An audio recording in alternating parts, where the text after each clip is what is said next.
It's so blatantly a con. The government's got it wrong, and if you don't believe that, then get in the pond. We need a bloody wand to sort that blithering idiot Gideon's mess out. Why didn't he just kick a swan? There'll be no tax cuts for the disabled having their gas cut because they can't afford to eat and heat at the same time. That's fucked. I can't believe this society is so openly divided, but I know in my time as hope for an uprising, this establishment's crashing, rather majestically and fantastically, so let's all gather round and watch the unfolding Greek tragedy. This new Labour movement's more than just paper and a blueprint of an old ideology, it's time for making improvements. Like Bernie, what a dude. Imagine what him and Corbyn could do. Probably better than Bush and I forget who. But anyway, we're heading towards a better day. Let's get away from these Tory predators and act like Jeremy behaves. Maybe we could all be mates. Maybe even stop bombing people that don't actually hate us, and when they bleed, mate, they bleed like your bloody neighbours.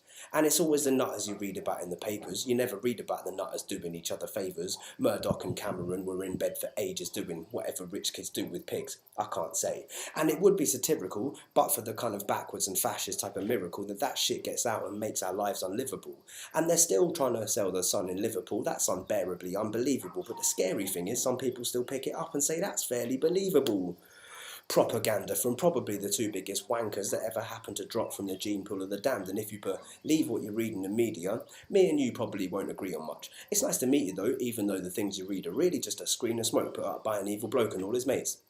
They're also kind of evil blokes, so don't get distracted by that twat Cameron's tactics. He was here for a smash and grab. It's time to stop this attack. This is actually happening. A gang of bad bastards is running around Parliament, basically doing damage to our great nation's arteries. So are we agreed that it's got to stop? Does anyone else feel like our neck's on a block, and if it's a knock-on effect, I'd rather not get affected by it? Is anyone else offended by the fact that we've got a lot and their friends are buying?